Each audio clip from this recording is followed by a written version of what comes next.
irmãs em Cristo e também nossos amigos que acompanham a cada transmissão da mensagem da palavra profética, diretamente aqui dos estúdios do Instituto Vida para Todos, na Estância Árvore da Vida, Sumaré, São Paulo. Sejam todos muito bem-vindos. Nós novamente queremos lembrar os irmãos, conforme o vídeo que foi passado agora, vamos lembrar do dia do missionário internacional, porque são irmãos que deixaram o seu país, no Brasil, ou outros países da América do Sul, para trabalhar em outros continentes em prol do Evangelho do Reino. E a conta da missões no exterior são para o avanço da obra, para a necessidade da obra nesses continentes. Mas o dia do missionário internacional é para nós cuidarmos da necessidade pessoal e da família desses obreiros que estão trabalhando nesses continentes. Portanto, queridos irmãos, não se esqueçam, abra o seu coração, aquilo que o Senhor colocar no seu coração, faça as suas ofertas. E também quero lembrar que nesse final de ano, no primeiro final de semana, em dezembro, haverá uma conferência em Lisboa, a conferência para toda a Europa, mas infelizmente não será possível uma conferência presencial. Nós estávamos até planejando ir até Lisboa, todavia ainda a situação não nos permite, mas nós faremos duas transmissões no primeiro final de semana de dezembro, e os irmãos pedem para que, se alguém que está nos assistindo tiver algum contato na Europa, sejam familiares, sejam amigos, sejam conhecidos, seja algum cristão que deseja fazer contato conosco, por favor, está aí na sua tela, esse contato por via WhatsApp. Você pode mandar para esse WhatsApp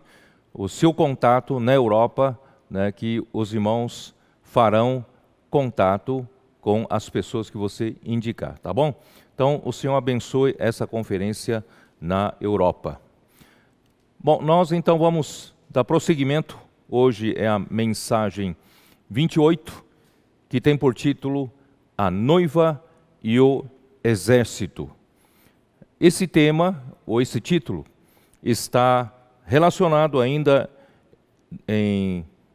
na porção, no texto de 2 Tessalonicenses, capítulo 2, que nós já falamos alguns domingos, e nós estamos dando sequência, é aquele a respeito da vinda do Senhor. Paulo, então, alerta para que as pessoas não sejam ignorantes com relação à vinda do Senhor, achando que a vinda do Senhor será amanhã ou depois de amanhã, e deixando de cumprir suas responsabilidades, seus afazeres como ser humano. Então Paulo fala que a vinda do Senhor não acontecerá sem que primeiro aconteça duas coisas. Primeiro é a apostasia, segundo é a revelação do homem da iniquidade. A apostasia, conforme nós já falamos, eu acredito que já está operando o ambiente de apostasia, isto é, esse ambiente no mundo em que nós vivemos, ele tem tudo para fazer esfriar a sua fé.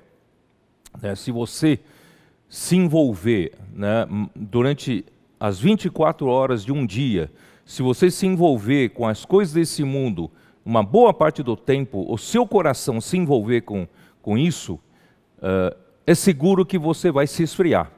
A sua fé vai começar a se afastar do Senhor e vai acontecer uma apatia, com relação ao Senhor. Você não sabe por quê, você não tem vontade de ler a Bíblia, não tem vontade de ter comunhão com os irmãos, você não tem vontade de ter comunhão com o Senhor, e pouco a pouco você vai se afastando de Deus, afastando do Senhor Jesus, se afastando da igreja, da vida da igreja.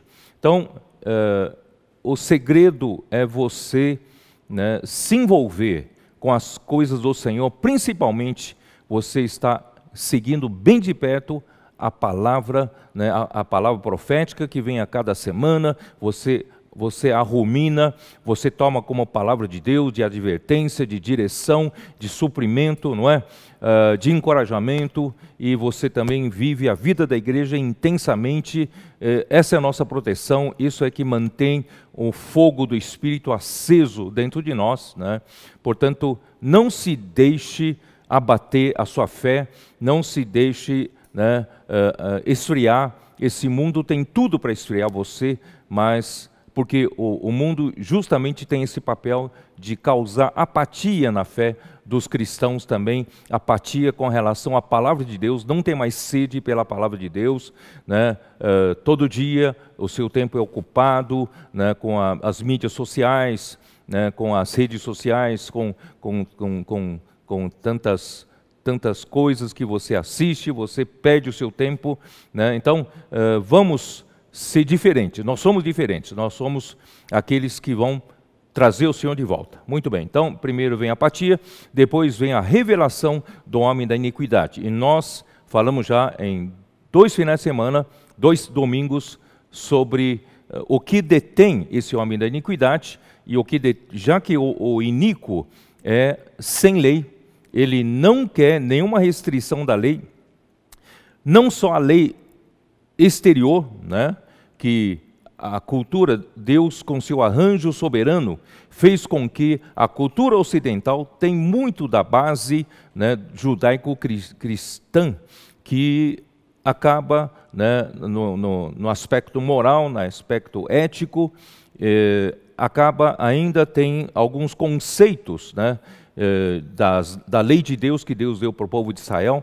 e também do cristianismo. Então isso faz com que o homem da iniquidade, que ele vai aparecer e não quer ter restrição nenhuma, né, da lei, nenhuma restrição de Deus, e também, né, além dessas leis exteriores, tem uma lei que Deus colocou no nosso coração. Essa lei é a lei da natureza, que está em Romanos capítulo 2. Essa lei Deus colocou dentro do homem, já na criação do homem, por natureza. Nós, na nossa consciência, né, nós sabemos o que Deus gosta, o que Deus não gosta, aquilo que agrada a Deus, aquilo que não agrada a Deus. A nossa consciência acusa e muitas vezes a nossa mente, o nosso pensamento defende, justifica o nosso erro, mas a consciência continua acusando e assim, né, a lei de Deus está colocada dentro de nós. Mas o homem pode cauterizar essa consciência, tornar essa consciência insensível de uma vez por todas, repetidas vezes fazendo o mesmo erro, cometendo o mesmo erro. Portanto, o homem da iniquidade, quando surgir, ele quer romper, ajudar as nações, né? Ele quer fazer com que as nações rompam todos os laços, por menor que seja, todos os laços com Deus, não quer ter nenhum tipo de temor a Deus, nenhuma restrição com relação a Deus. Então isso já está operando, é o mistério da iniquidade que está operando. Bom, e quando chega no versículo 8, né, de 2 Tessalonicenses 2, versículo 8, diz assim: então será de fato revelado o iníquo, a quem o Senhor Jesus matará com o sopro de sua boca e o destruirá pela revelação da sua vinda. Muito bem. Então, embora, né, o anticristo, quando aparecer, ele aparecerá com grande poder, mas quando o Senhor Jesus aparecer, manifestar a sua vinda, ele será rapidamente destruído. É isso que eu quero falar nessa noite, sobre a noiva e o exército. E a partir do versículo 9 mostra que o que anticristo vai aprontar aqui nesse mundo é uma luta entre a verdade, Deus é a verdade, né? Cristo Jesus, o Filho de Deus, veio, né, tabernaculou entre nós, se fez carne e veio cheio de graça e de verdade, né, e vimos a sua glória como glória do unigênito do Pai. Quer dizer, ele se encarnou para trazer o próprio Deus para nós como graça, mas essa graça, né, tem que se tornar verdade em nós. Eu quero já repetir logo no começo da mensagem, alguns estão interpretando erradamente o que eu quero dizer com a verdade, embora a Bíblia tenha muitas verdades, e nós temos muitas verdades bíblicas, mas, queridos irmãos, essas verdades bíblicas têm que se tornar a verdade em nós. É diferente.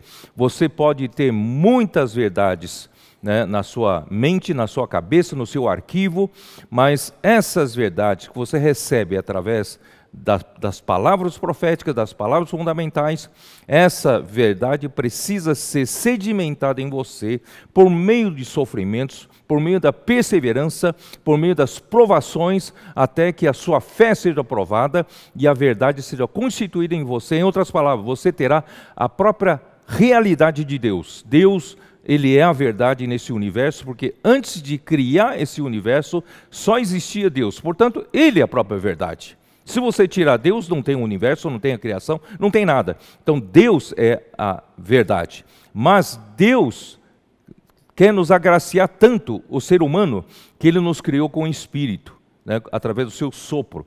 Então, é justamente para nós podermos receber Deus como graça, receber o próprio Deus em nós como graça. Mas se nós não deixarmos esse Deus sedimentar em nós, através de Deus trabalhar em nós, através, né, das situações que passamos, experiências que nós vamos tendo com esse Deus, perseverança nos sofrimentos, nas provações, esse Deus não será real em nós. Nós temos muita doutrina na cabeça, falamos muitas mensagens, tem gente que fala muitas e muitas mensagens, mas tem pouco de Deus como realidade nele. O que interessa, queridos irmãos, naquele dia, é quanto de verdade haverá em você. Portanto, irmãos, nós estamos no meio de uma luta entre a verdade e a mentira, né? Aqui diz assim, ora, o aparecimento do iníquo, versículo 9, é segundo a eficácia de Satanás, com todo o poder e sinais e prodígios da mentira. É uma luta entre a verdade e a mentira. Satanás é o pai da mentira. Bom, vou ter que ler de novo aqui, João capítulo 8, versículo 44, né? Ó Senhor Jesus, isso está ficando cada vez mais, né? Essa clareza sobre esse assunto vai nos ajudando, queridos irmãos, a lutar do lado de Deus, né? João 8,44. Vós sois do diabo, ele dizendo para os judeus, vós sois do diabo, que é vosso pai, e quereis satisfazer-lhe os desejos. Ele foi homicida desde o princípio, né? Irmão Ezra, na sexta-feira à noite, disse claramente, ele foi homicida, ele que provocou, né, Caim a matar Abel. Ele foi homicida desde o princípio e jamais se firmou na verdade, mesmo sendo aquele arcanjo criado, né, como selo da perfeição, cheio de sabedoria, cheio de formosura, mas ele jamais se firmou na verdade, porque nele não há verdade. Por isso, irmãos, é perigoso. Você tem tantas verdades bíblicas na cabeça e você fala tantas mensagens para outras pessoas e você não ter a verdade em você e não se firmar na verdade. Queridos irmãos, vamos deixar de ser esse cristão, né, falador de mensagem, mas vamos ser aquele que se firma na verdade, né, e aquele que há verdade nele. Nós queremos ter a verdade sedimentada em nós, porque nele, quando ele profere mentira, fala do que ele é próprio, porque ele é mentiroso e pai da mentira. Então esse arcanjo, né, ele se tornou Satanás, adversário de Deus. Ele se tornou a própria mentira, ele é o mentiroso, ele se tornou o pai da mentira. Por isso, voltando lá para 2 Tessalonicenses 2, né, o aparecimento do iníquo, versículo 9, é segundo a eficácia de Satanás com todo o poder e sinais e prodígios da mentira. Queridos irmãos, os sinais miraculosos, né, os prodígios sobrenaturais, o poder sobrenatural não necessariamente vem de Deus, pode vir da mentira, né? Você precisa ter discernimento. Com todo engano de injustiça, né? A mentira é justamente para enganar você, para levar você à injustiça, aos que perecem, porque não acolheram o amor da verdade. Você acolhe a verdade e você está acolhendo o amor de Deus. Mas se você rejeita a verdade, você rejeita o amor de Deus, você não será salvo, tá? Por esse motivo, pois Deus lhes manda a operação do erro para darem crédito à mentira, a fim de serem julgados todos quantos não deram crédito à verdade. Deus está, desde a vinda de Cristo, Deus trouxe concretamente a verdade para a humanidade, para esse mundo. E tantas oportunidades cada homem tem de receber a palavra da verdade por meio do Evangelho. E quantas pessoas rejeitam e não dão crédito à verdade. Quem não dá crédito à verdade, então Deus lhes manda a operação do erro. Eles vão errando, né? Pecado após pecado, cada vez pior, cada vez pior. Queridos irmãos, isso se manifesta principalmente na área da sensualidade, do sexo, né? As coisas vão indo de imundícia para imundícia, mas cada vez mais se tornando coisas normais. Mas não é só nessa área, em todas as áreas, né? Há dá crédito à mentira, a fim de serem julgados todos quantos não derem crédito à verdade. Portanto, irmãos, nós estamos lutando para mais pessoas darem crédito à verdade. Pelo contrário, deleitaram-se com a injustiça. Irmãos, os nossos compositores dinâmicos estão nas ruas, trabalhando. Eu sei que a equipe, pelo menos a equipe de Douglas, né, em Osasco, eles trabalham praticamente até meia-noite, ou às vezes vara à noite, às vezes vai até 2 da manhã, ou eu já soube de casos que eles vararam um dia todo sem dormir, justamente para levar essa palavra da verdade às pessoas, para salvar essas pessoas que dão crédito à mentira, para tirar do império das trevas e trazer para o reino da verdade, né? Para darem crédito à verdade. Através de uma oração, através dos livros, né, que eles apresentam, né, nós podemos salvar muitas pessoas, queridos irmãos. Esse é o nosso encargo nesse final dos tempos. Muito bem, eu preciso avançar.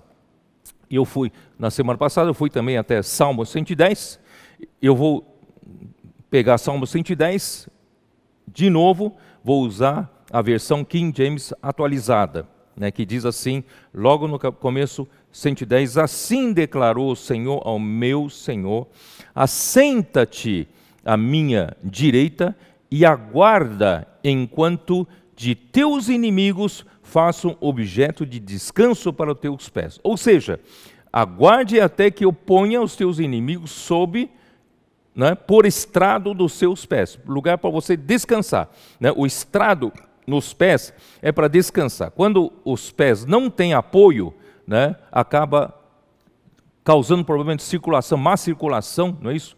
E não tem descanso. Então, o estrado dos pés é para descanso. E Deus prometeu para Cristo, Deus Pai prometeu a Cristo que irá pôr, né, por estrado dos seus pés, né, os inimigos dele. Então, aqui diz que não é somente Cristo que vai fazer esse trabalho, mas Deus vai fazer esse trabalho, né? Isso também está em Hebreus, né? Isso só para confirmar. Hebreus capítulo 1, nós lemos isso, né?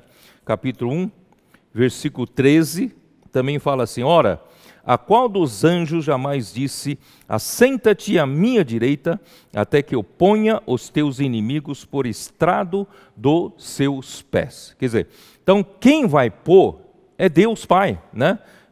Assenta-te à minha direita. Ele convida a Cristo a sentar-se à sua direita, desde que ele, né, se ofereceu pelo Espírito eterno a Deus, tudo que ele fez, todo o sacrifício dele, ele hoje está à direita de Deus, aguardando, né, que Deus ponha, né, os inimigos, seus inimigos debaixo por estrado de seus pés. Isso também está em Hebreus 10, né? É isso, né? Deixe-me achar aqui. Hebreus 10, versículo 13. o versículo 12 fala assim: Jesus, porém, tendo oferecido para sempre um único sacrifício pelos pecados, assentou-se à destra de Deus, aguardando daí em diante até que seus inimigos sejam postos por estrado dos seus pés. Queridos irmãos, eu já quero dar uma dica para você. Por que Cristo está aguardando? Que trabalho Deus está fazendo? E Cristo está aguardando o quê? Né? Para que os seus inimigos sejam postos, né, debaixo dos seus pés. Queridos irmãos, essa é mais uma revelação. Eu não entendia direito sobre isso, por que ele está aguardando, né? E que Deus prometeu colocar os seus inimigos debaixo dos seus pés. Agora, usando o Salmo 110, eu consegui entender, tá? Porque na sequência ele fala: o Senhor estenderá de Sião, né, o poder do seu cetro, domina no meio dos teus inimigos. Quer dizer, Deus Pai, Ele vai estender de Sião o poder do cetro de Cristo, certo? Então, Deus é que vai fazer isso. Então, tudo isso é feito por Deus. Deus vai estender de Sião o poder do seu cetro, e aí diz, domina no meio dos seus inimigos. Cristo só vai dominar no meio dos seus inimigos a hora que Deus estender de Sião o poder do seu cetro. Não sei se os irmãos estão entendendo o que eu estou falando. Deus é que está fazendo esse trabalho. E quem são esses que compõem o poder do seu cetro, o poder do cetro de Cristo? Queridos irmãos, a igreja somos nós. E não é a totalidade dos cristãos que compõem a igreja, mas é de Sião. Sião é uma parte de Jerusalém. Jerusalém representa a totalidade, não é isso, do povo de Deus. No Novo Testamento representa a totalidade, né, do povo de Deus, né, salvo, né, pelo sangue de Jesus Cristo e regenerados pelo Espírito. Então eles fazem parte de Jerusalém, mas de Sião. Sião é a parte que trata da realeza, né, realeza davídica. Quer dizer, representa Deus como rei, Davi como rei, né, que ele reinou em Sião, né? Eu vou, depois eu vou continuar aqui.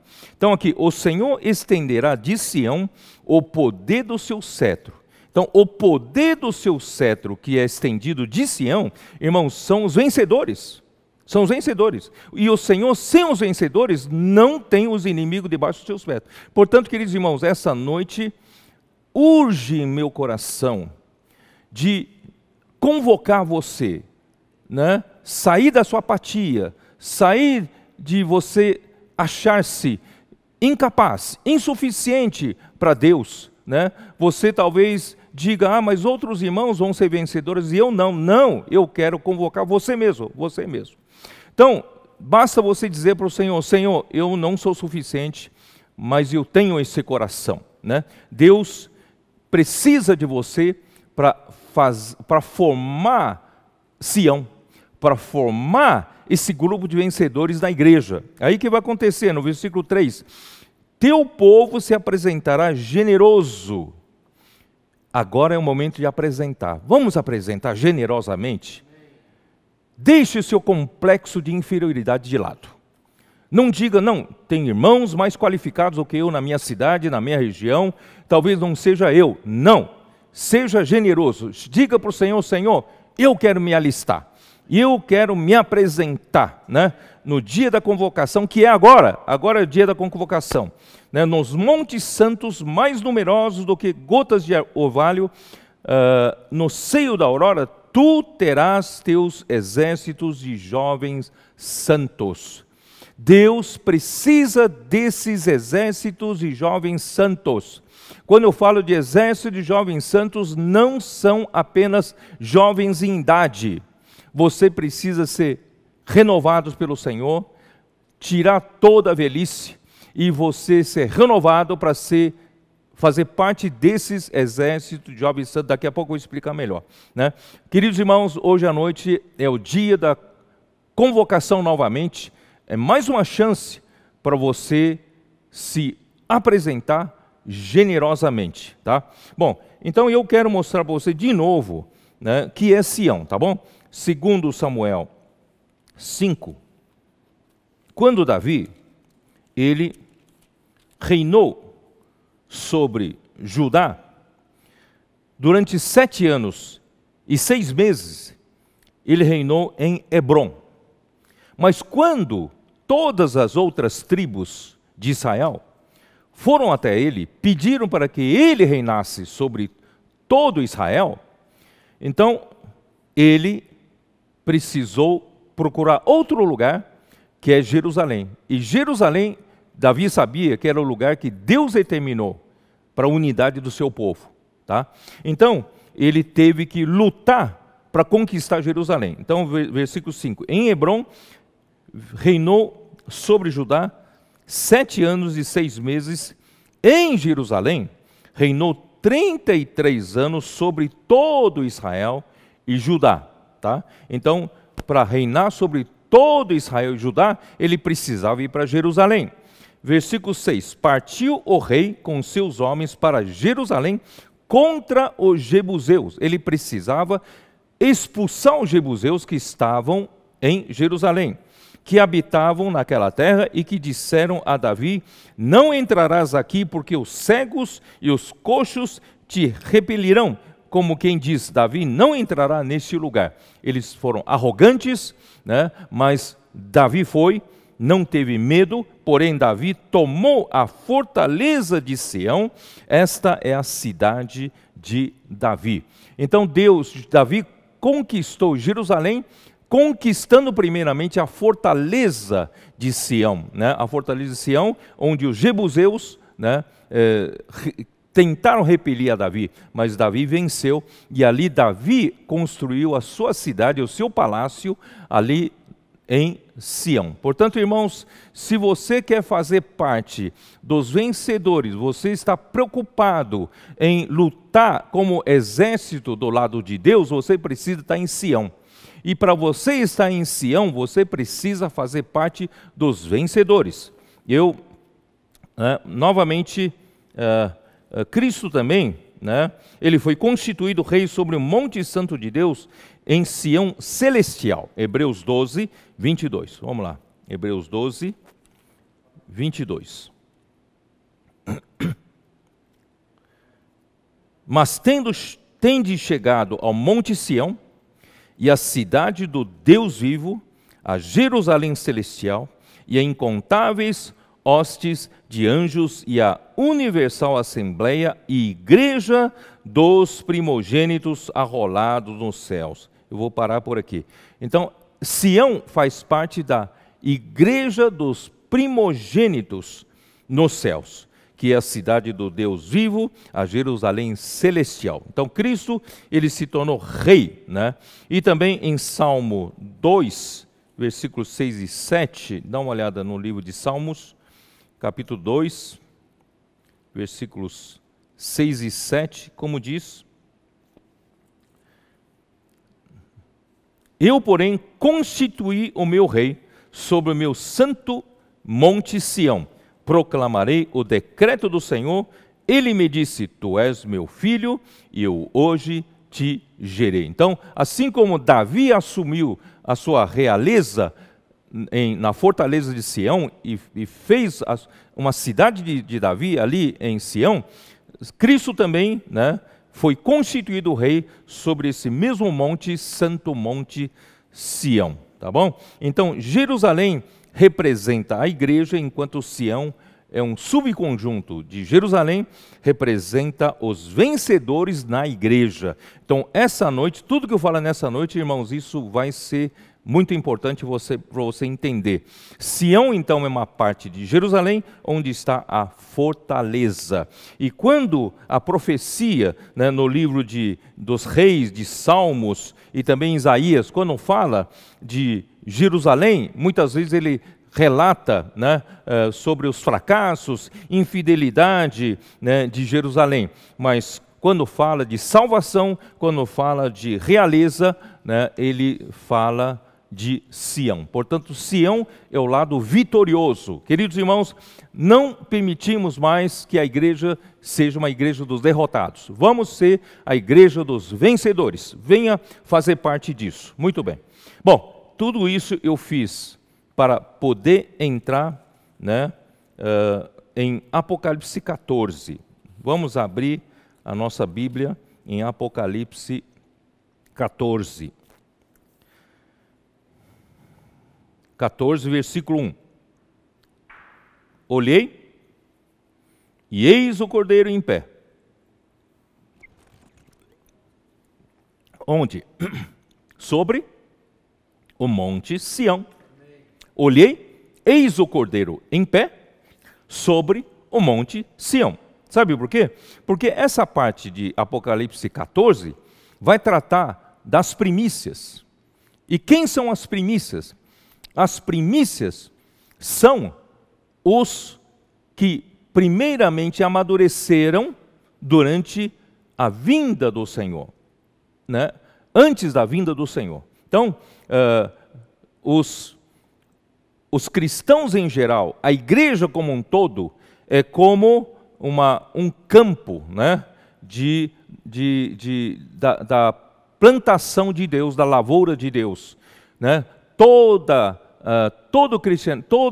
o conjunto de cristãos fazem parte da messe, né? Deus plantou em Mateus 13, semeou a semente do reino, e essa semente, aqueles que acolheram a semente, deixaram a semente crescer, alguns, né, à beira do caminho, outros no terreno pedregoso, né, e outro ainda, né, lugar de pouca terra, mas houve quem recebesse uma terra boa, seu coração bom. Então, existe 4 tipos de terra, 4 tipos de coração, mas em alguns esse reino cresceu mais.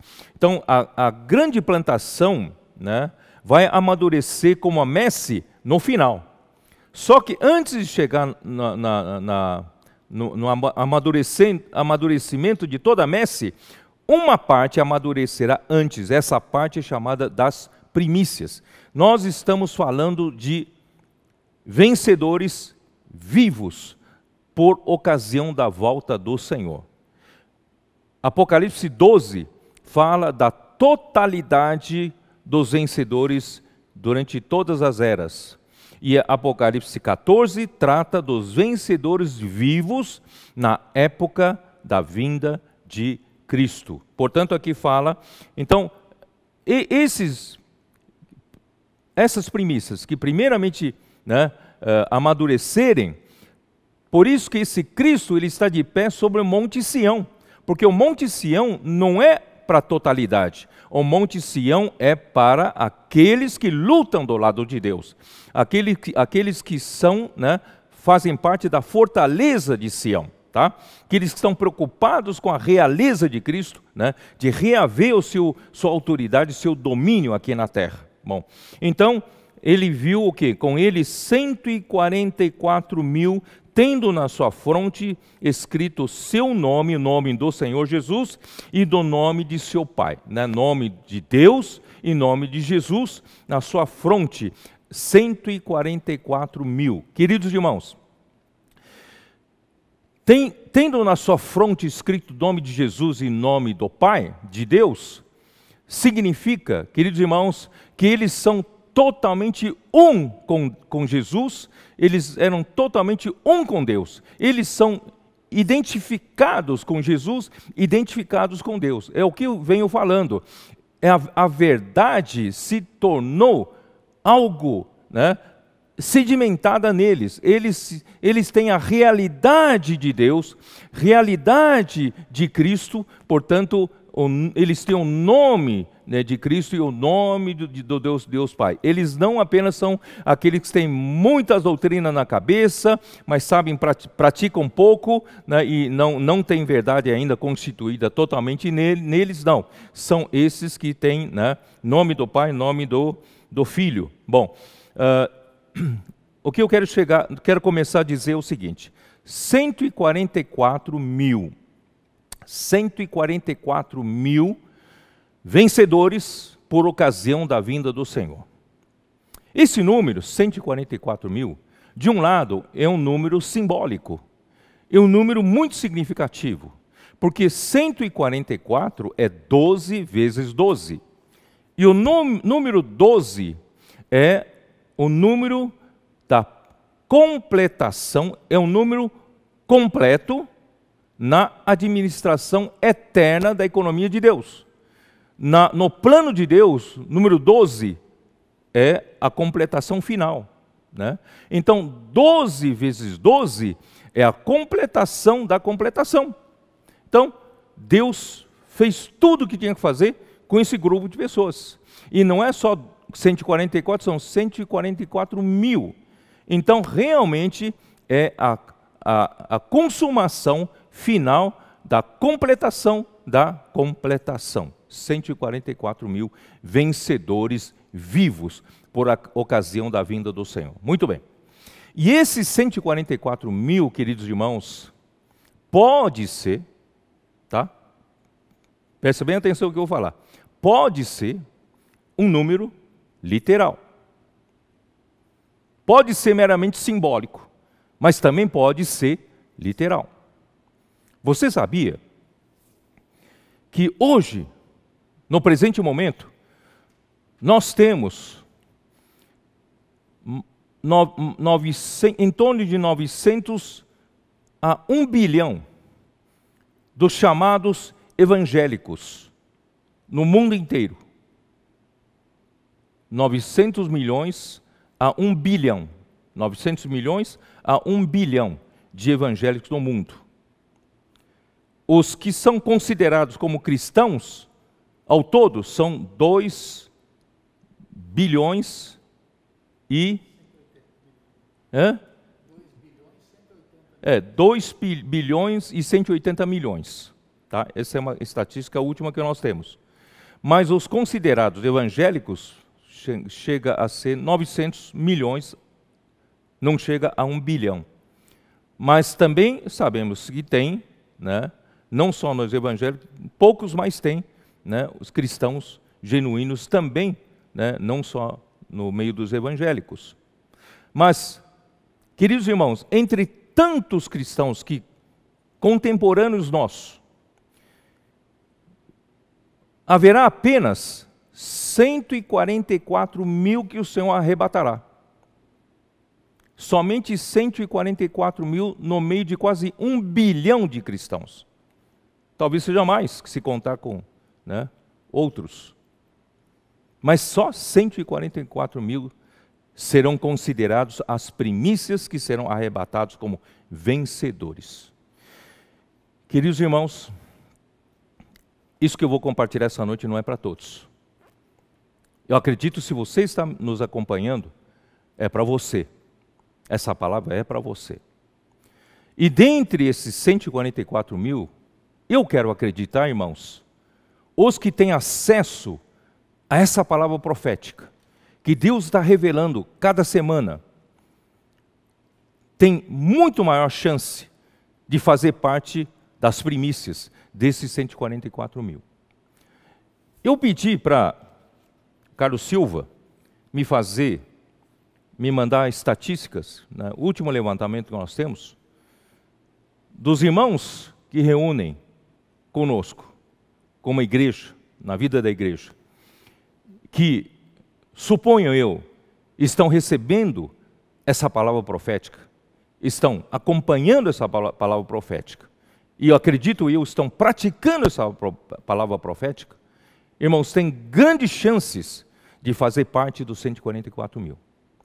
Nós temos aqui, pelo número que eu tenho, os que estão acompanhando essa palavra, né, que reúne conosco, Aqui no Brasil, da ordem de 32 mil. Na América do Sul, além do Brasil, tem 17.600. América Central, 620. América do Norte, 990. Europa, 790. África, 11.800. Somados, nós temos 65.700 irmãos vivendo a vida da igreja que está recebendo essa palavra. Queridos irmãos, eu não sei se todos os 65.700 farão parte dos 144 mil. Eu quero acreditar que tem grande possibilidade, grande chance de ser. Depende da sua atitude a partir dessa mensagem. Se você deixar para trás toda a passividade, toda a apatia da fé do Espírito, e você passar a enxergar a urgência do momento, ainda tem tempo de você participar desses 144 mil. Em primeiro lugar, a Bíblia fala em exércitos de jovens santos, fala no plural. Eu quero dizer para vocês que Deus considera o povo de Israel, quando saiu do Egito, Deus chamou-os de exércitos do povo de Deus. Por que exércitos no plural? Porque são 12 tribos. 12 tribos. Queridos irmãos, nem todas as outras tribos reúnem conosco, mas são cristãos verdadeiros. Eu acredito que em todas as tribos tem cristãos maduros, tem cristãos que estão buscando o reino. Eu até acredito que muitos estão nos acompanhando nessa palavra. Mas eu quero crer, queridos irmãos, principalmente na vida da igreja, nessa tribo, haverá a maior parte dos vencedores que comporão 144 mil. Isso quer dizer o quê? Irmãos, primeiro, nós precisamos pregar mais evangelho. Nós precisamos ampliar esse número. De 65.700, nós vamos chegar para pelo menos 120 mil. Vamos dobrar esse número, pedir para o Senhor, através da comportagem dinâmica, através de, quando terminar a pandemia, nós queremos ir para todas as cidades, todos os bairros onde não tem a vida da igreja. Vamos dar oportunidade para todos viverem a vida da igreja e serem vencedores. E dessa forma, queridos irmãos, vamos pedir para o Senhor. Eu não quero aqui prometer, dobrar o número, eu não gosto muito de números. Mas de qualquer forma, irmãos, eu quero mostrar para vocês que esse número não está muito longe dos 144 mil. Né? Então, se nós pudermos trabalhar com essa visão, os de dentro, ganhando mais pessoas, para essa visão, vivendo a vida da igreja, amadurecendo, né? Para esses que lutam diante de Deus, pagam um preço. Queridos irmãos, tem que pagar o preço. O reino de Deus é tomado por força. Né? Outra tradução diz tomado por violência.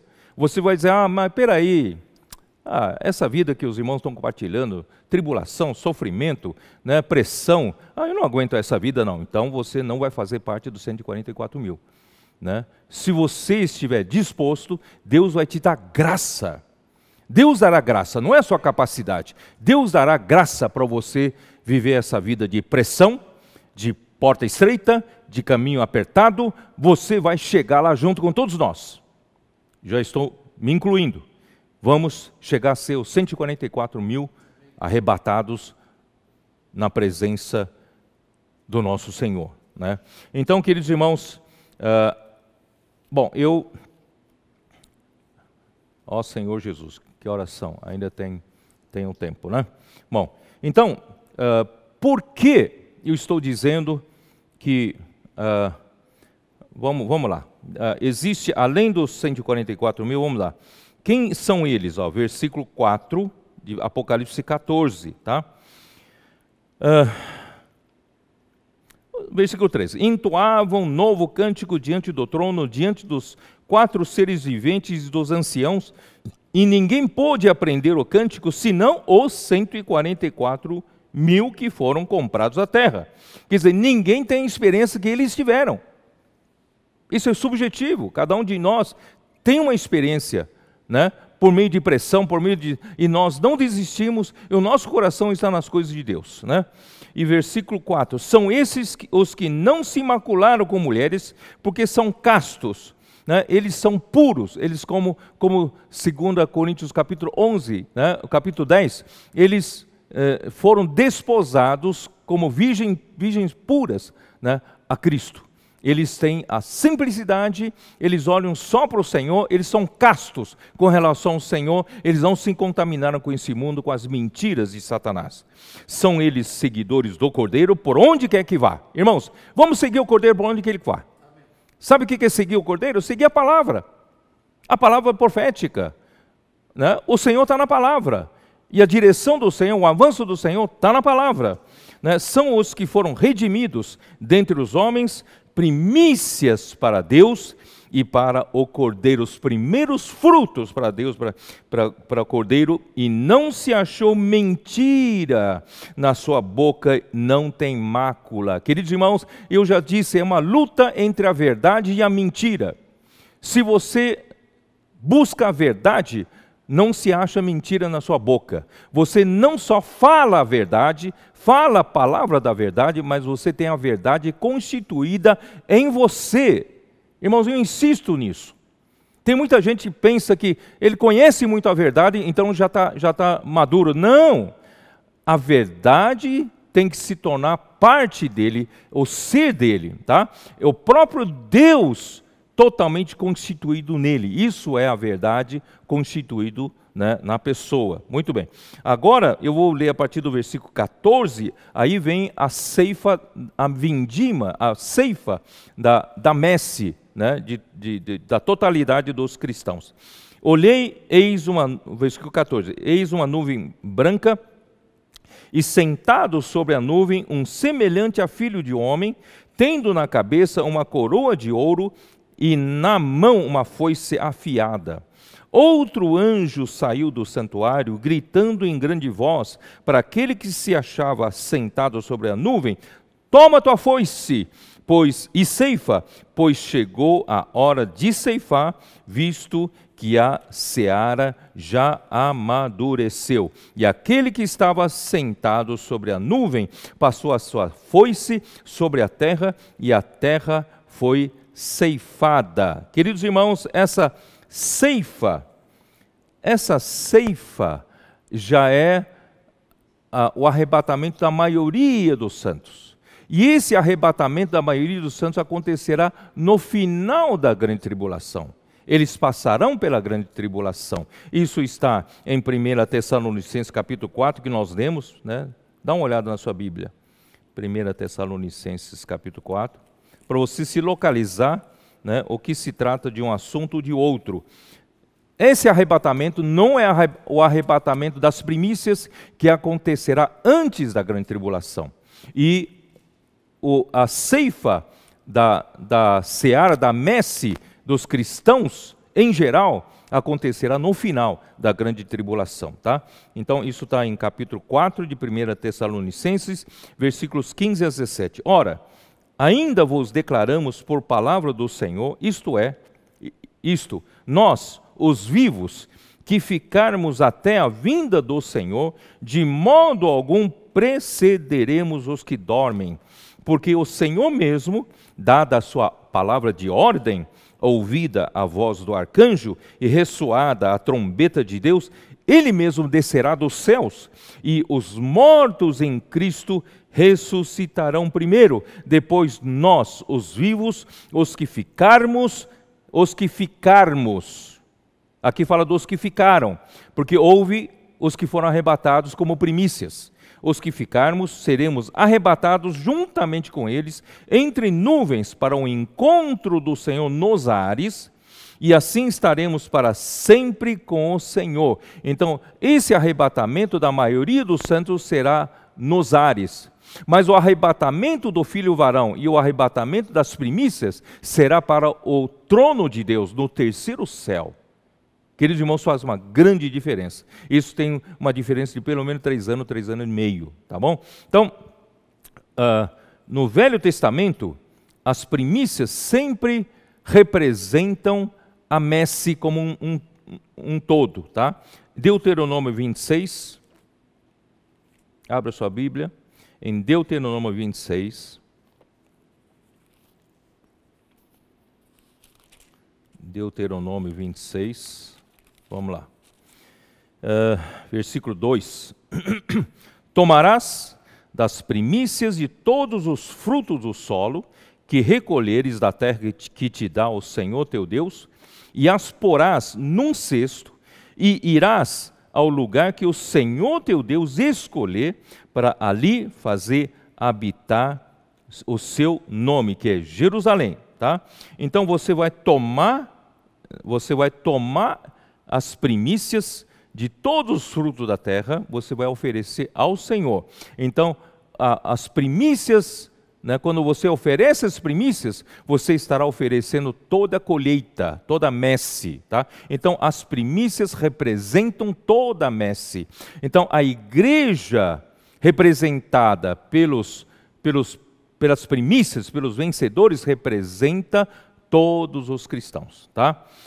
E também, Números, capítulo 3, versículo 12. Números 3, versículo 12. Os primogênitos representam também, né, toda a família, tá? 3, 12.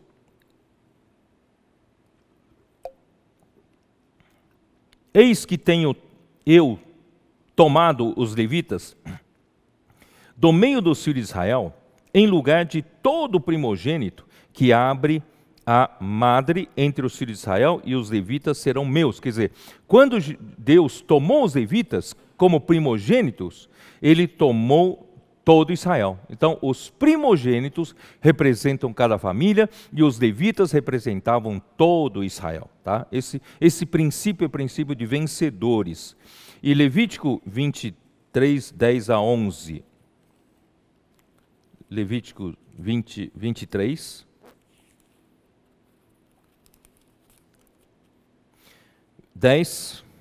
Fala aos filhos de Israel e dize-lhes: quando entrares na terra que vos dou e cegardes a sua messe, então trareis um molho das primícias da vossa messe ao sacerdote. Este moverá o molho perante o Senhor para que sejais aceitos. Então, as primícias, né? Quando as primícias forem aceitas, toda a messe foi aceita, tá? Êxodo 23, 19. Êxodo 23, 19. As primícias dos frutos da tua terra trarás à casa do Senhor teu Deus, não cozerás o cabrito no leite da sua própria mãe. Quer dizer, as primícias são do Senhor, é para trazer na casa do Senhor, é para oferecer ao Senhor como os vencedores, né? Serão os primeiros vencedores, são os primeiros que amadureceram antes da messe, eles serão arrebatados para os céus antes da colheita final. Tá? Os eventos do versículo de 6, dá uma olhada, né? Voltando lá para, ó Senhor Jesus, para Apocalipse 14, né? A partir do versículo 6, dá uma olhada. A partir do versículo 6 até 13, já são eventos que acontecerão durante a grande tribulação. Vocês entenderam? Então, do versículo 1 ao 5, fala das primícias, dos vencedores vivos. Mas a partir do momento em que eles foram, né, colhidos, eles foram arrebatados, acontece então a grande tribulação, a partir do versículo 6 até 13. Tá? Então, a ceifa, né, da messe acontecerá em Apocalipse 14, versículos 15 e 16, né, e nós já falamos sobre isso. E Apocalipse 14 ainda, versículo 9, ali fala que no meio da grande tribulação, seguiu-se a estes outro anjo, o terceiro, dizendo em grande voz: se alguém adora a besta e a sua imagem, recebe a sua marca na fronte ou sobre a mão. Quer dizer, então os vencedores, o anticristo durante a grande tribulação forçará, né, as pessoas a adorarem a ele e a sua imagem que ele colocará no templo, no santuário, tá? E eles serão, né, martirizados, Apocalipse 15, versículo 2. Vi como que um mar de vidro mesclado de fogo, e os vencedores da besta, da sua imagem e do número do seu nome, que se achavam em pé no mar de vidro, tendo harpas de Deus. Então, esses, né, isso quer dizer o quê? Quer dizer que as primícias estão sendo preparadas agora.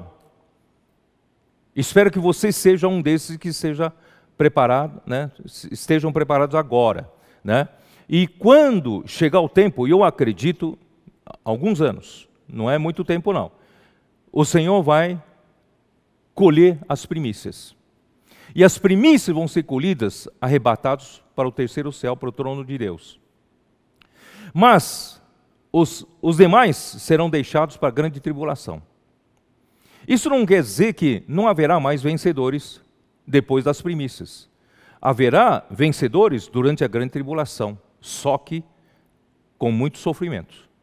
Porque esses que serão deixados serão perseguidos, que serão deixados serão obrigados a adorar a imagem da besta, a adorar anticristo. E quem não adorar, né, será perseguido e morto, ou se fugirem, se esconderem, não terá a marca da besta, não sei se é algum tipo de chip, algum tipo de controle, certamente será, e ele não poderá comer, não poderá comprar, não poderá vender, não poderá trabalhar, portanto, ele dependerá dos outros para sobreviverem, e muitos deles serão martirizados por não seguirem a besta, a sua imagem, né? E por causa do Evangelho, por causa de Cristo, eles serão martirizados. Esses, então, serão os vencedores tardios, durante a grande tribulação. Então, haverá vencedores, sim, durante a grande tribulação. Mas, queridos irmãos, não deixa para ser vencedores depois, durante a grande tribulação. É melhor aproveitar hoje, vamos aproveitar hoje. Então, esses, né, serão vencedores da grande, durante a grande tribulação, capítulo... é isso, né? Deixa eu me ver aqui. Tá. Bom, muito bem. Eu preciso, então, explicar para vocês agora. Esses, então, que serão vencedores tardios, eles também serão ressuscitados para reinar com Cristo durante 1000 anos. Isso está em Apocalipse 20, versículo 4. Tá? Vi também tronos, e nestes sentaram-se aqueles aos quais foi dada autoridade de julgar. Vi ainda as almas dos decapitados por causa do testemunho de Jesus, bem como por causa da palavra de Deus, tantos quantos não adoraram a besta, nem tampouco a sua imagem, não receberam a marca na fronte e na mão, e viveram e reinaram com Cristo durante 1000 anos. Refere-se a esses vencedores tardios. Portanto, queridos irmãos, existe uma possibilidade de você ser vencedor agora, e ser arrebatado como primícias até o terceiro céu e voltar juntamente com Cristo, com filho varão, como filho varão, né? Para no final dos tempos, no final da grande tribulação, você vir julgar essa terra juntamente com o Senhor. Essa igreja dos vencedores, irmãos, é o poder do seu cetro que se estenderá de Sião. Deus precisará da igreja para efetuar esse trabalho. Muito bem, vamos lá, Apocalipse 19. Abre, agora estou chegando onde eu queria chegar. Apocalipse 19. Ó Senhor Jesus, amém? Estou muito alegre, queridos irmãos, muito alegre, mas por outro lado, irmãos, um coração de urgência. Eu gostaria que todo mundo entendesse o meu coração, né? Não estou aqui para apresentar uma bela mensagem, não estou aqui para ganhar aplausos, elogios, nada disso. Irmãos, eu quero ser fiel ao Senhor, transmitir essa palavra para vocês, para o Senhor realmente nessa época poder ganhar mais pessoas com esse sentimento de urgência e deixar tudo mais, não é isso? Que é menos importante para buscar o Senhor nesse momento. Não se deixar bater, não deixe a apatia da fé, né, alcançar você. Pelo contrário, você tem que lutar contra a apatia. Você tem que buscar a palavra, buscar a vida da igreja, buscar o Senhor, buscar comunhão, né? Buscar praticar a palavra para você poder fazer parte dessas primícias. Aí eu quero mostrar para vocês em Apocalipse 19, uma grande boa nova para você, né? Versículo,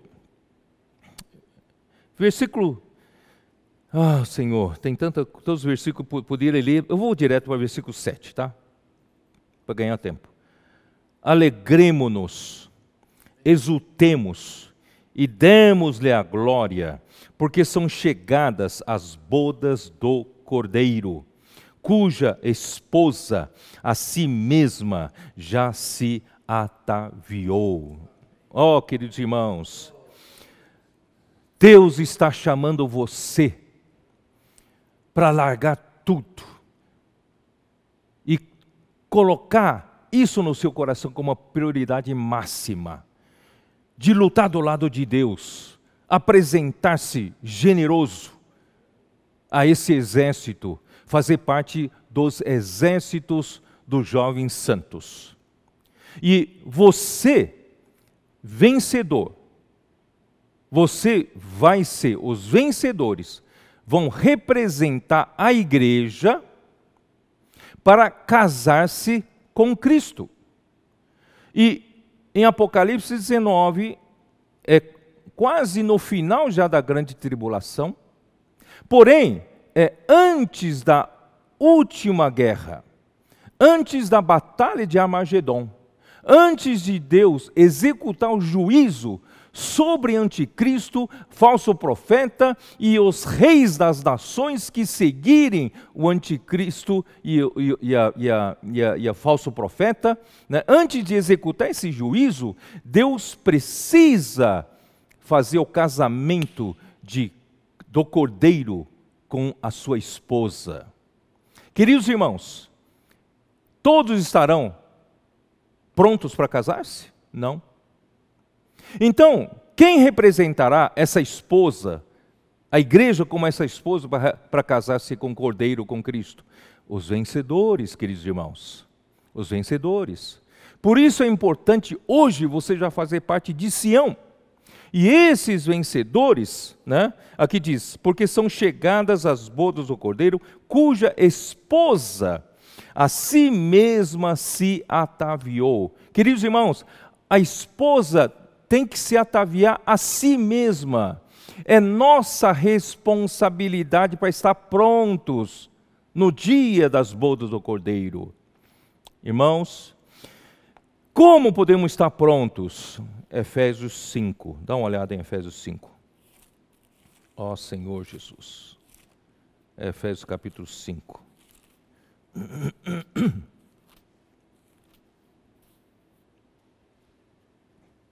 Versículo 25, já li na semana passada, eu vou repetir, mas é muito importante para você entender. Maridos, amai a vossa mulher como Cristo amou a igreja e a si mesmo se entregou por ela. Queridos irmãos, Cristo se entregou pela sua igreja.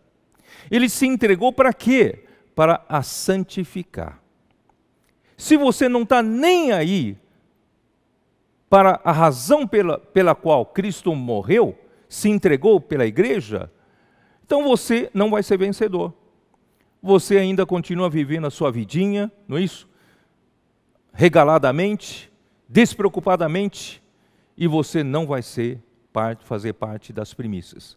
Mas e eu quero apresentar para você, você pode ser, a partir de hoje, você pode tomar uma atitude para você ser incluído no meio dos 144 mil dos vencedores que farão parte da igreja como esposa ataviada. Tá? Então, ele se entregou, ele morreu, amou a igreja, morreu por ela, e para que a santificasse, tendo-a purificado por meio da lavagem de água pela palavra. Toda semana a palavra chega até nós, queridos irmãos, dê valor para essa palavra. Os tessalonicenses deram valor para a palavra que os apóstolos falaram no meio deles. E essa palavra, com efeito, fez um trabalho tremendo na vida deles, porque quando você crê na palavra dos profetas que vem de Deus, é a palavra de Deus. Se você crê e acolhe como a palavra de Deus trabalha principalmente em você, certo? Então, vai lavar você, deixa o Senhor lavar você, qual é o objetivo? Para apresentar a si mesmo. Cristo quer apresentar para si mesmo uma igreja gloriosa. Deus está falando para a igreja, semana após semana, a vida da igreja, estamos recebendo o falar de Deus. Queridos irmãos, é para quê? Para nos santificar e para nos purificar pela lavagem de água pela palavra. E o objetivo é apresentar a Cristo mesmo uma igreja gloriosa, sem mácula, sem nenhuma contaminação e sem ruga. Quer dizer, não tem velhice. Queridos irmãos, infelizmente, muitos cristãos estão cheios de velhice, cheios de religiosidade, achando que a sua religiosidade será aceita diante do Senhor. O Senhor não quer nem ruga, nem velhice. Vamos deixar o Senhor nos limpar, aí você se torna jovem. Deus não vai casar com uma noiva enrugada. Deus não vai casar com uma noiva velha. Nós precisamos todos nos renovar. Precisamos que o Senhor, através da palavra, nos renove a nossa mente. Paulo fala, para Romanos 12, para a gente renovar a nossa mente. E assim, irmão, nós seremos sem mácula, nem ruga, nem coisa semelhante, porém santa e sem defeito. Deus está fazendo esse trabalho no meio de nós. Queridos irmãos, eu acho que não vou dar sequência ao que eu preparei aqui, mas eu quero passar um encargo muito pesado aqui dentro de mim. Senhor Jesus, por quê? Por quê? Somente em Apocalipse 19, volta lá para Apocalipse 19, por quê, quem sabe no outro domingo eu termino de falar aqui, porque que fala versículo 8, pois lhe foi dado vestir-se de linho finíssimo, resplandecente e puro, porque linho finíssimo são os atos de justiça dos santos, E então me falou o anjo, escreve, bem-aventurados aqueles que são chamados à ceia das bodas do Cordeiro, e acrescentam, são estas as verdadeiras palavras de Deus. Então, não são todos que são convidados à ceia do Cordeiro. Isso está em Mateus 22, aquele que não se encontrava com a veste nupcial foi lançado nas trevas exteriores. Então, irmãos, são os vencedores que participarão das ceias ceia do Cordeiro. E depois disso depois do casamento, é que a partir do versículo 11, Senhor então aparece num cavalo branco, como um grande general guerreiro, e ele vai levar consigo os exércitos que há no céu, versículo 14, exércitos que há no céu, lembra-se do céu, então esses estão no céu, nós os vencedores estaremos no céu, exércitos que estão no céu, montados em cavalos brancos, com vestiduras de linho finíssimo, branco e puro, sai da sua boca uma espada afiada, para com ela ferir as nações, e ele mesmo as regerá com cetro de ferro, e pessoalmente pisa o lagar do vinho, do furor, da ira do Deus Todo-Poderoso. Portanto, queridos irmãos, não sei se eu consegui passar esse encargo para vocês. Deus, Ele é que vai dar o poder para o seu Filho, Cristo, lutar essa última batalha. E essa última batalha não será vencida, terá a sua luta, sem a participação da igreja, sem a participação dos vencedores, sem a participação da sua noiva, da sua esposa. Irmãos, quando em Gênesis, ali fala, eis porque deixará o homem a seu pai e a sua mãe, e se unirá a sua mulher, se tornando ambos uma só carne. Uma só carne. Essa união, irmãos, não tem união maior representado pela união do marido e da esposa. Essa união se torna um só corpo. Quando é um só corpo, irmãos, é porque é uma só alma e é um só espírito. Tá? Em Efésios 5, como termina? Eu não terminei de ler, né? Efésios 5, como termina? Ó Senhor Jesus, me perdoa que eu não li esse versículo. Né? Efésios 5,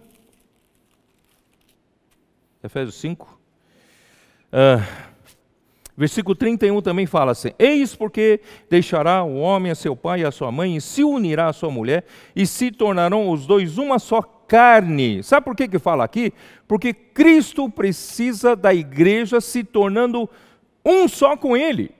Precisa ser um só, para poder lutar do seu lado como um só homem, para derrotar anticristo e falso profeta. Sem a igreja, Cristo não vence, porque Deus assim determinou no seu plano eterno. Ó Senhor, não sei se eu consegui fazer você entender. Versículo 32. Grande esse mistério, mas eu me refiro a Cristo e à igreja. Tá? Grande esse mistério. Esse é o mistério. Cristo e a igreja precisam se casar. Cristo e a igreja precisam se tornar um só, uma só entidade, uma só unidade, um só, né, em tudo, na natureza, em vida, na alma, em tudo, para que possa lutar juntos, para derrotar os inimigos, para pôr por estrado dos pés de Cristo. Deus determinou assim, vai ter que ser assim. Os irmãos entenderam? Então, eu quero fazer uma pausa para terminar. Dá uma pausa. Queridos irmãos, nós precisamos ser um com Cristo. Cristo precisará da igreja ataviada, como esposa ataviada, pronta, santificada, lavada pela palavra, não é isso? Sem mácula, sem ruga, para que Cristo possa ter uma esposa totalmente uma com Ele, em vida e natureza. É o próprio Deus sendo totalmente trabalhado para dentro da igreja, para que a igreja possa ser uma com Cristo. Irmãos, isso é muito bonito na doutrina, na teoria. Mas, irmão, como nós podemos ser realmente, como a igreja, um com Cristo? Tá? Eu, então, fiquei ponderando aqui.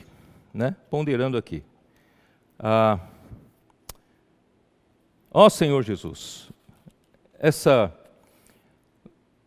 2 a 3 anos, acho que 3 anos, quando nós começamos a falar sobre entusiasmo, excelência, inclusão, o Senhor me deu um sentimento muito forte de realmente trabalhar pela inclusão, primeiramente dos irmãos mais jovens do que nós. Ficamos muito tempo, né, nós os mais velhos, sempre nós na frente, trabalhando, né, suando, fazendo trabalho, e nós negligenciamos em incluir os mais jovens do que nós. Quando falamos jovens, não são necessariamente jovens, os mais jovens do que nós. Então eu quis fazer uma experiência lá em São Paulo, porque na conferência de jovens, naquele tempo já vinha, graças a Deus, a introdução de jovens como equipe, os mais jovens na equipe de apoio, que já estava dando muito certo. Tá? Aí então, eu quis, lá na igreja em São Paulo, ter um novo começo. Eu convoquei alguns desses jovens, mais jovens, né? E chamei eles para um almoço, almocei com eles, passei o meu encargo. E depois, em particular, um deles me perguntou: Pedro, afinal de contas, o que você quer que eu faça? E eu ainda preciso entender o que você quer que eu faça. Irmãos, eu falei para ele que eu não quero nada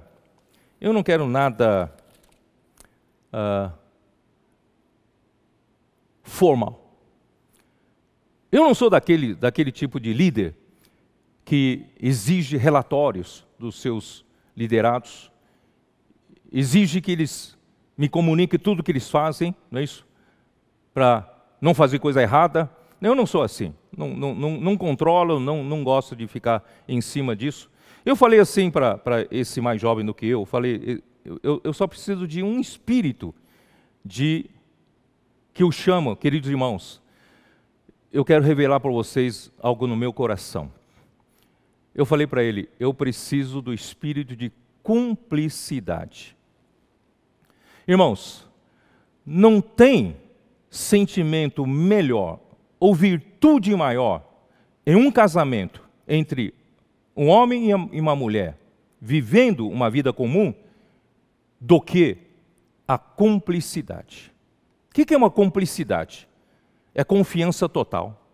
É o que um faz, outro endossa, né? Um conhece o outro. Um é como se fosse o outro. Irmãos, isso é um casamento bonito. Marido e mulher são cúmplices. Marido e mulher pensam a mesma coisa. Marido e mulher são uma só alma. Não é? Não que eles não tenham opiniões divergentes, mas eles, em natureza, eles têm tanta realidade dessa unidade que Deus falou, né? Eles são uma só alma. E com relação ao Senhor, queridos irmãos, a igreja precisa ser assim com Ele. Muitas vezes nós temos nossas ideias, muitas vezes nós temos nossas opiniões, né? Então eu falei para ele, eu falei, acho que é melhor mostrar uma ilustração. Eu falei para ele algo registrado em 2º livro de Samuel, 23, quando já no final da vida de Davi, né, nas últimas palavras de Davi, capítulo 23, ali houve um relato dos valentes de Davi. E dentre os valentes, ele no versículo 13 cita especialmente três valentes, né? 3 dos 30 cabeças desceram, né?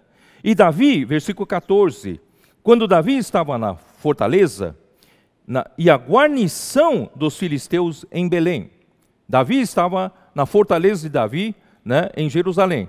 E a guarnição dos filisteus estavam de frente a ele, só que em Belém, já mais ao sul, né? E Davi apenas suspirou. Ele nem teve nenhuma intenção de que alguém cumprisse a sua palavra. Ele apenas suspirou. Suspirou Davi, versículo 15. Suspirou Davi e disse: quem me dera beber água do poço que está junto à porta de Belém, onde estão os filisteus. Eu estou com vontade, aquela água é boa. Estou com vontade de beber aquela água. Mas ele só suspirou e não queria que ninguém buscasse essa água. Mas aqueles 3 valentes romperam pelo acampamento dos filisteus, tiraram a água do poço, junto à porta de Belém, e trouxeram-na, tomaram-na e a levaram a Davi. Claro que Davi não quis beber, porém a derramou como libação ao Senhor, porque disse, essa água do sangue dos meus valentes. Irmãos, eu não sei se você entendeu. Esses 3 valentes são uma só alma com Davi. Eles não questionam o que Davi quer. Eles são totalmente um com Davi. Irmãos, nós somos dessa cumplicidade entre nós, pelo menos entre os que cooperam conosco na obra do Senhor. Essa semana, semana passada, eu vou até falar aqui o nome, tá? O Ami está aqui na minha frente, ele é o único da plateia aqui, tá? Está aqui assistindo. Na semana passada, surgiu um assunto lá, e ele falou para mim, ele falou: Pedro, eu estou aprendendo, tantos anos cooperar com o irmão Donk, e agora estou aprendendo a cooperar com você. Eu descobri que nós cooperadores, eu não tenho que ter minha alma na obra do Senhor. Eu tenho que seguir a tua alma. O cooperador que tem a sua própria alma, tem problema. Tem problema na cumplicidade. Irmãos, eu ouvi aquilo ali, falei, ele tem toda a razão. Porque, queridos irmãos, a palavra que eu falo, eu acredito que não é minha palavra. A palavra que eu falo e o que o irmão Ezra fala são a palavra do Senhor. A palavra do Senhor. E a palavra do Senhor, irmãos, é para nós sermos um. E a palavra do Senhor é para nós seguirmos como um só homem.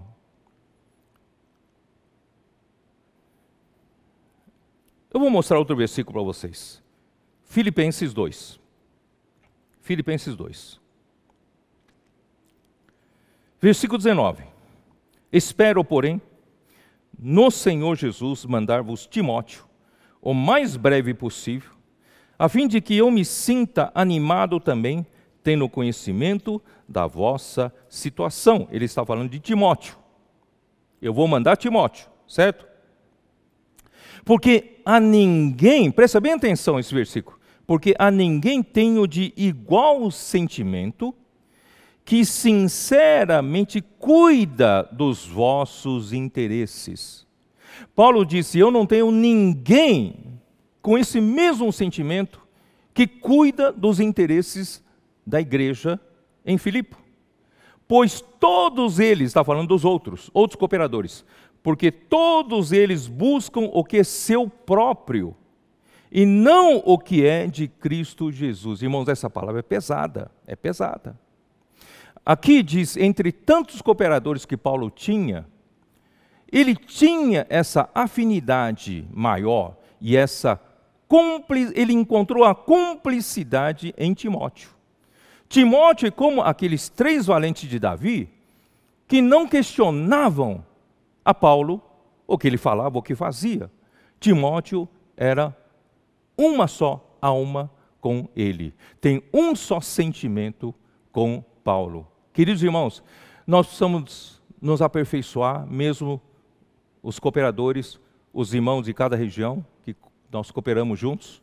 Irmãos, nós precisamos aprender a cuidar realmente do que é do interesse da igreja, do interesse do povo de Deus.